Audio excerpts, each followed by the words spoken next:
Hey folks, welcome back to the Portable Gamer, welcome back to European Truck Simulator 2, and welcome back to, we are on our way up through Finland, yeah, and we started in Dombås, which is right about here, so we're about halfway. We still need to figure out what we're going to do when we get here, whether we're going to drive up and around. We'll see what the ferry crossing looks like, if it's a big boat or a small boat. In the meantime, we got to hustle up, we got to drive, and the reason is, last week when we pulled in here, just to add fuel. Brake is off. Put her in gear. Here we go. Well, last week when we pulled in here, just to add fuel, I said I was going to sleep off camera because we do have to sleep. I was going to drop the trailer, find a place to sleep. Well, that didn't happen. There is no place to sleep here. I thought I saw both icons because we're running the Google Maps mod pack for our navigator. It's got the icons are slightly different than base game. And I thought I saw a bed there. I thought we'd be able to sleep at that fuel stop, and we could not. So, I wouldn't say we have problems, but it's going to be interesting. Yeah, because we need to sleep. So, because we're outside a city, we are running at 15:1 time compression. I don't know if you knew that, but that's the way ETS works, is when you're in city limits, it backs the time compression down. And I think the reason it does that is so, like, if you're caught in traffic or something, if you're sitting at red lights. But when you're out in the countryside, 15:1. So this hour and a half that we have to get some sleep is going to go by in about 6 minutes. 6 minutes, Dougie Fresh. So we got to hustle. We got to get where we're going. So let's do that, and I'll tell you what's going on. So we're still on 1.33. You know, the game patched up to 1.34, added a couple things.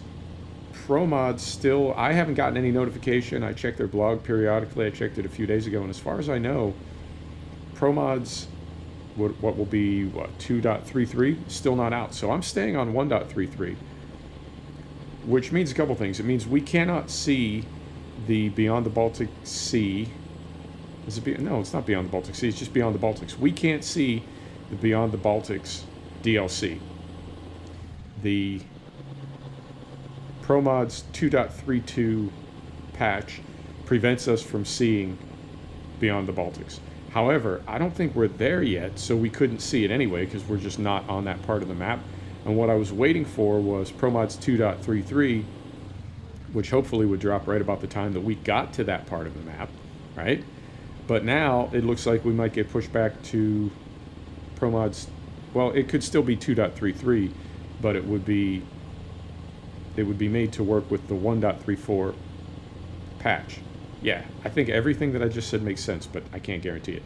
Anyway, I don't know how all that's going to work out, but I know I tried to roll ahead to 1.34, and it absolutely crashed the game and would not work. So we're sticking with 1.33 for a while, and that's, I wouldn't say it's causing problems, but it's certainly, you know, our world is somewhat restricted in that we're not able to see Beyond the Baltics, and we're not able to see now 1.34. But as far as I can tell, it just adds that one truck, and it changes and cleans up and tightens up some scenery. So we're okay. We're okay. Now, on the sleep side, in the near term, we do need to get some sleep. So hopefully that can happen. I think I saw on the map as we were leaving the fuel stop, I hope I saw some rest stops up ahead here. So we'll get some sleep. And also then when we wake up, it should be, because it's going on 2100, then it should be, if not morning, it should be like dawn when we wake up, or just before dawn. So we'll be able to drive a little bit in daylight. And I think I'm going to keep Frosty on until the end of February. We're actually having a cold snap where I am. It's been in the 30s. It's been very dreary and rainy. So I'm still feeling the Frosty, but we'll take it out at some point. Probably when we make our turn south, down from the North Cape. And I would like to go all the way up to Murmansk. You say Murmansk, you say Murmansk. Well, either one. I'd like to head all the way up there. Now this is not helping us. We're caught behind this bus, and we're at about half of the posted speed limit. This is not helping us get to a place where we can get some sleep. However, I don't know how I feel about trying to make a pass uphill in the snow at night around a bus. Visibility is not good, and we do try to be a safe fake truck driver. So that is what's going on in game. Man, I do like this truck, and the RJL Scania, I think, for me, as for most people. What do we got here? Trying to see the icons. It looks like we may be able to get some sleep here. I think, like, no, actually we're not. I think, like many people, the first really significant mod that I saw for ETS was the RJL Scania. And the thing is, I really didn't even appreciate at the time how significant it was. And I mean, to be real with you, for a time, I didn't even understand. It wasn't that I didn't just not see how significant it was. I didn't even get it, right? Because there is a Scania in game. I thought, what's the big deal? You know, same. Is it not? It's not. It's a whole different thing. And then getting into sound mods and engine mods and various other things. Really, now I need to come off that menu. Yeah, there we go. And I'm thinking this is the town that we needed to get to. So hopefully we can get some sleep here. And we've now it's going on almost 2,200. So hopefully, axles up. Hopefully, not only can we get some sleep, but then when we wake up, it will be hopefully a little brighter. Hopefully. So yeah, I really didn't see, what's the big deal of this Scania? Okay, it's cool. It's got slots. What's the big deal? But it's that was my entree into this mod life, this modded sim life, and it really is an amazing truck. And it's funny that for me, for a lot of people, it is the first sort of big mod you really get involved with. And it's funny because it never, for me anyway, nothing ever really surpassed it. I have to say, for me, it's the best mod truck that I've ever seen. And there are a ton of other really, really good ones. There is the Oaxaca Volvo. There is the Madster MAN. There's a lot of good mod trucks, obviously there are. But I think maybe I'm not saying it right. It's very often that the first thing, like your introduction to something, is not, it doesn't necessarily hold up over time as still the best. It's just your first. Your first car is not necessarily the best car you ever own. It's just your first. But I feel like with the RJL Scania, for a lot of people, I've said this 3 times now, not trying to repeat myself, but for a lot of people, yeah, it's their first mod, but then as time goes by, it continues to be the best mod. And I mean, that's subjective. Let's talk about that a little bit. That's subjective. What is the best mod? I mean, obviously it's the mod that works the best for you, but in terms of how we rate these, do we rate these? Can we rate these? What's the best one? Pro mods, maybe? I mean, it's certainly the biggest, the most comprehensive. But what's the best mod? Yeah, probably pro mods. I mean, it changes the game like nothing else. It makes the game really different to me. Although, to be fair, unlike Seasons on the farm sim side, pro mods really doesn't change the gameplay. It just expands what SCS has already built for you. You know what I mean? Concentrating. And I think right down here,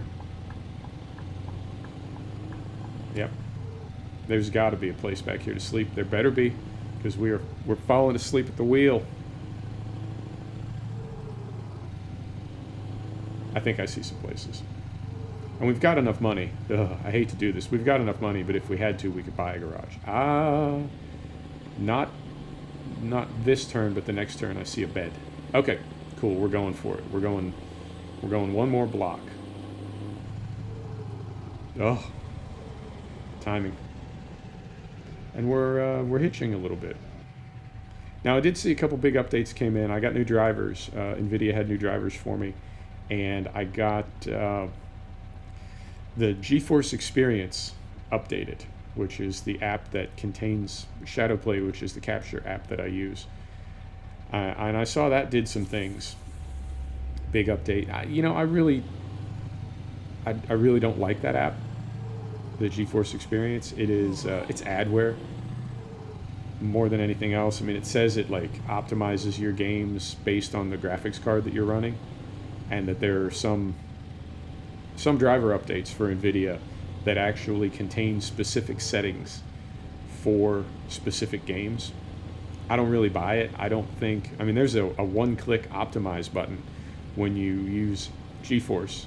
It shows most of it, not all of it, most of your games. It shows in GeForce, and there's a little button down below that says optimize, and I've clicked it for several games, and I really don't like the way it optimizes them. I'm not impressed with the settings that it chooses, so I don't use it. I go in and manually optimize, and we're all, if you're on the PC side, we're all always kind of chasing the dragon. And the thing is that it's like everything breaks everything back and forth constantly. So you get new drivers, and that breaks your settings for a specific game. So you have to go in and change some settings for that game. And then the way NVIDIA works, you can default everything and give the game total control, or you can go exactly the opposite and override the game settings with your NVIDIA settings. There's all these different things, but it's like every time something happens, it breaks the other half. So the game patches up, any game patches up. They go with new textures, they go with this, they go with that, and it breaks your settings. Okay. But, all right. It just became morning at 10 o'clock at night. Interesting. Okay. Oh boy. Something's happening here. Something's going on.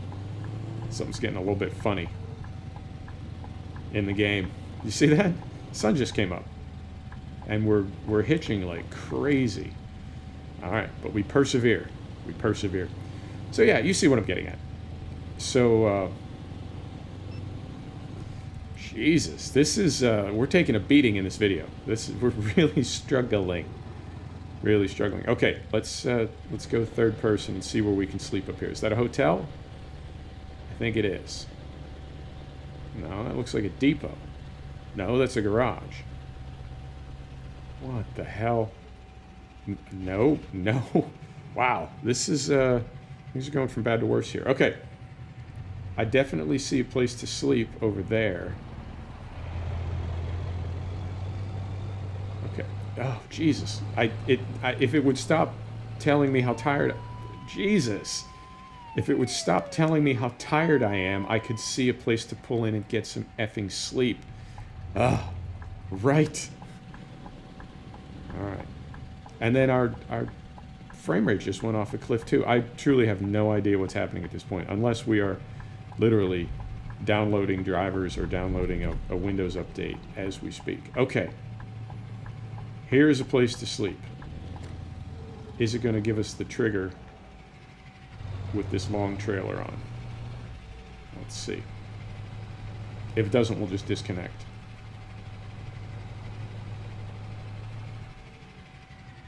Yeah, I can't. You know what? I can't leave that thing poked out like that. Let's try to at least get it turned around.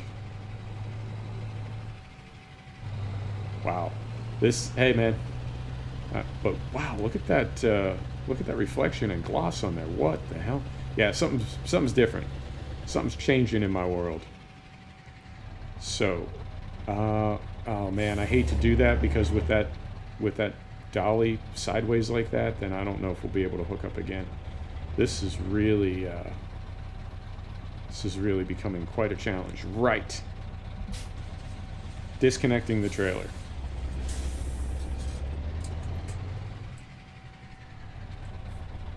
Backing up. And I think we are in the trigger right now. It just wouldn't recognize it with that long trailer on.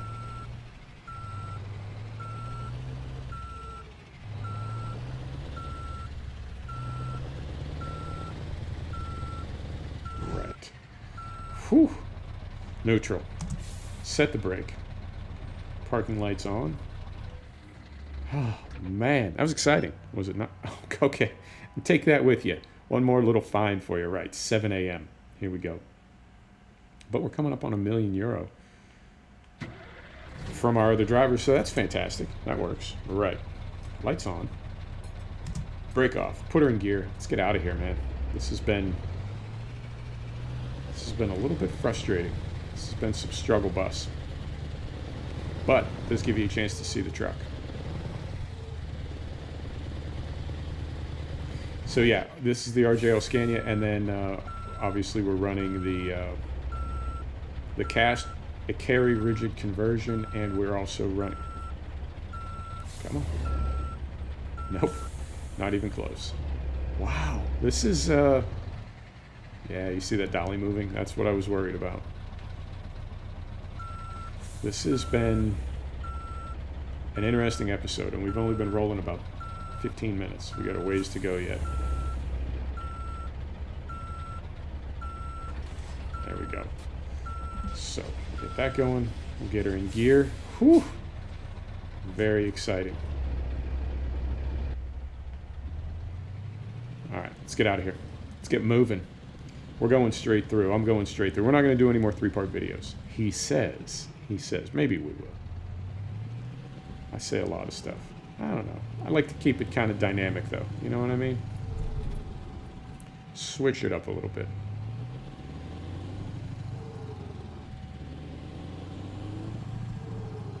All right. And we're rolling. Now, it's funny that, I mean, I don't know how they're, what would that be? Would it be, no, that wouldn't make sense. If it was summertime, it would stay late. It would stay light very late, right? And then it would only be dark for a few hours. And if it was, let's get these wipers off. I just noticed it stopped snowing. You see what I'm saying? There's never a time where the sun would come up at 10 p.m. and then be down at 7 a.m. That doesn't make any sense. I don't know what that was, but whatever it was, it seems to be resolved now. Whew. Right, let's keep rolling. Man, that was exciting. It's always exciting when you're driving a fake truck. So yeah, what I was saying earlier, I guess, is in PC world, you just never know, because it seems like something is always changing, either the game or your drivers, or in this case, the GeForce experience, or whatever. But something's always going on. Something's always going on. I have not been pleased with those optimization settings straight out of the NVIDIA app for various games. They just always seem to be off. I feel like I can do it manually better. And the other thing that does is it lets you decide whether you want the game to run the graphics or whether you want your card to run the graphics, because you do have either option. And I feel like for different games, sometimes one works better, and for another game, just the opposite works better. So it goes. Whew, that really was exciting. I'm not kidding. Lift axles down. Let's do it. How far do we got to go? Oh dear. That says we got about half an hour. Now, to be fair, some of that is the crossing. But it's not much of a crossing. We're just going across the Baltic Sea, which is not too wide. So we'll see. We'll see. We'll go, yeah, we'll do what we do. We'll go another 30 minutes. No, we'll go a total of 30 minutes, which is about another 10 minutes, as we do, and we'll see how far we are. I don't know, man. I don't want to do a 3-part video, but I do like the idea of actually getting somewhere. You know, sometimes I finish the trip off camera, and that just feels kind of unsatisfying to me. You know, like it doesn't tie it off. It doesn't, you know what I'm saying? There's no closure. So we'll see. We'll see. Right up here, yeah, right up here. A little bit slippy with the frosty physics. And, oh man, that hitching, what is going on? I don't know. I'm baffled. I'm baffled. I'm not going to be bothered by it, though. Just got to find the right gear. There it is. Here we go.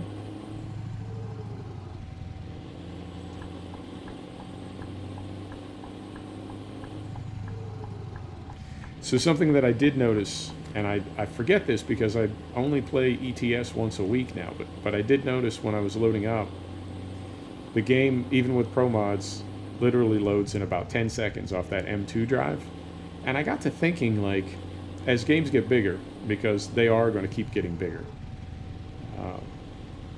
50 gig was the limit for the longest time. Oh, never make a game bigger than 50 gig. Now you got a lot of games bigger than 50 gig. RDR2 was 100 gigs, so we're there. We've crossed another barrier. That's a big game to load. And in the same way that, you can get by with 8 gig of RAM, no problem. There'll be a time when you won't be able to. We'll all need 16 gig. And as games get bigger and RAM gets bigger, I think that M2 drive, it's just going to move in that direction anyway. In the same way that everything is moving to solid state. Everybody's got flash now. Not everybody. You can still get spinners. And in fact, you see a lot of spinners for like super high capacity. So you might have a desktop gaming system where you've got a couple of SSD drives, like 1 terabyte SSD drives, one for your operating system and one for your games or whatever. But then you'll see like a 2 terabyte spinner for backup and data, video, right? If you're capturing video or whatever.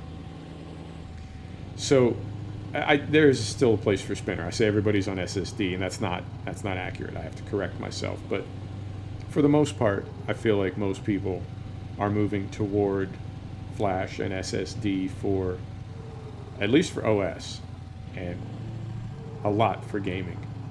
Have your games on an SSD. That's the system that I went to. I upgraded both the drives in this machine to one to SSD and one to an M2. And that M2 it's crazy. SSD is like 10 times faster than a spinner, and an M2 is like 7 times faster than an SSD. So put that together, and an M2 is 70 times faster than a spinner, and it can load. I can load Euro Truck 2 with Pro Mods, with the 100 mods that I'm running, mod trucks, Pro Mods, everything else. It literally loads in about 10 seconds from the mod screen. And that is just astounding to me, because it used to, when I was on a spinner, it would take 5 minutes to load. And then I jumped up to SSD and it loaded in like a minute, and I thought I was, you know what I'm saying, king of the hill. And now it's just seconds to load. So I'm pleased that I got that M2 drive. I keep switching those words out for each other. I'm glad I got the M2 drive. It was a bit expensive, but I'm really glad that I got it, and it's well worth it. And there's some debate. There's some debate about what you want to run your OS on and what you want to run your games on. I hear some people say run your OS on your SSD drive because it's really not that big and it only needs to load once, and then run your games on M2. And then other people say just the opposite. So who knows? Who knows? Everybody got an opinion. And I think ultimately it depends on your system too. You got to do what works for you. Different systems behave differently. And different people have different expectations. Different people have different games. Maybe you don't have a lot of big games, or maybe you have one gigantic game, or whatever. Different for everybody. I've really got to figure out what I need to do for my new system. I thought I had it all sorted out. As of January, I knew exactly what I wanted to do. And now CES goes off and throws my whole world into chaos. I don't know what I want to do now. So I'll figure something out. And fortunately, I don't have the hole in my budget right now, so I can't do anything anyway. I gotta wait. So that's, you know what I mean? It's like it's self-correcting. It's keeping me in check. But that's a good thing. So hopefully it'll delay it long enough. I guess the new machines will be out in July. A lot of manufacturers are dropping new machines in July. Now you can get custom systems now. Custom. It's trickier to get a custom laptop. You can get a custom desktop. There's a lot of companies that'll build you one, or you can build one for yourself. But that's, I don't want to say it's simple, but it's definitely, the custom laptops almost always have to come from the manufacturer. Wow, going so fast.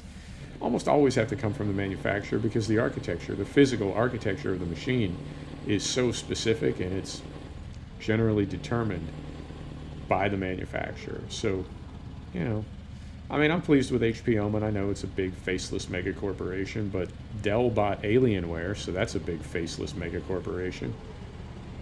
And there's a couple other, you can go Asus, I guess. It's a pretty big corporation.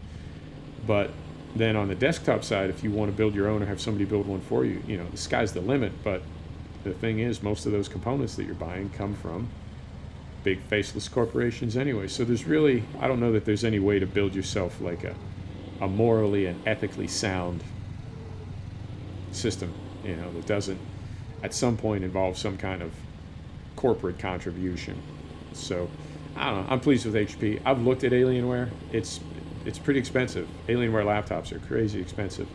The one thing I will say though is in Alienware, even today, before the new stuff comes out in July, you can get an i9 chipset and a 1080 Ti, that's amazing. I don't know how you have, like what the heat management is. I don't know what kind of cooling you have to run to have an i9 chipset and a 1080 Ti card in a laptop. I don't know. I know my system has that closed loop methane heat pipe cooling, which is crazy. It's amazing. And I know there's some laptops that have liquid cooling, but I feel like it's very much a closed loop. It's not like when you think about liquid cooling, you think about, you know, the heat sink side with the pump and then the tubing out to the radiator in front of the fan. And I don't think it's that. I mean, for one thing, it doesn't need to be because the card and the fan, or the chipset and the fan, are so much closer together in a laptop. I don't think you need that plumbing, but I feel like it's also like the liquid and the radiator and the heat sink and everything is more or less just one unit. Like my heat pipe system, it's actually a twin heat pipe system, but it's not. It really doesn't need to move any liquid. It just has a condenser on one end and an evaporator on the other end, and as it condenses off one place, it hits a catalyst. And as it evaporates off one side, it hits a catalyst and condenses back and wicks to the place where it can be evaporated again. So in a way, it is a liquid cooling system, but it's not. There's no plumbing. It's not flowing any liquid from a heatsink to a radiator. So maybe that's how you cool one of those i9 sets. Right. Did we get to the place where we need to take a look? I don't think we're at the port quite yet, but we're getting close. Yeah, you know what? It says, you know what? Okay, let's do this. We're at 28 minutes. That's close enough to half an hour. Let's do this. How about we do go 3 episodes?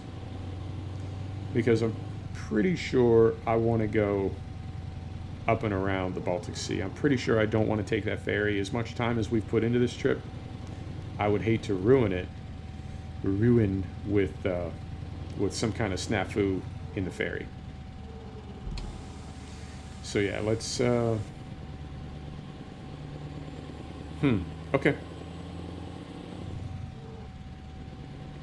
Let's take a look. Let's go to the port today, and then next episode we'll drive up and around the crossing. Yeah, let's do it. Okay. So we'll get through this roundabout. Now, I don't know how much further up the coast I need to go. Find out momentarily.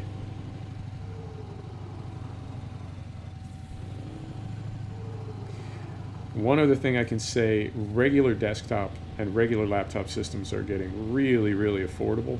I think as phones have developed the ability to do more things, or the capacity to do more things, and as tablets and 2-in-1s and 3-in-1s have really kind of come online and found their niche, I feel like the traditional laptop, the traditional desktop, is really only for special applications. And typically it's like editing video and gaming, and I guess maybe writing. I think there are some people that still prefer to write at a full-size keyboard with a full-size monitor, and even though they don't really need the memory or the processing power that you can fit into a desktop, they just prefer the physical form of a desktop for the act of writing. But other than that, I would say video, maybe editing photographs at super high resolutions, or gaming.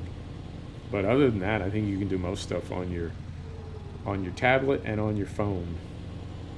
And you know what's funny is I can remember being in the business world 10 years ago, 12 years ago, and you would still see people at airports looking for a place to sit down and fire up their laptops so they could check email.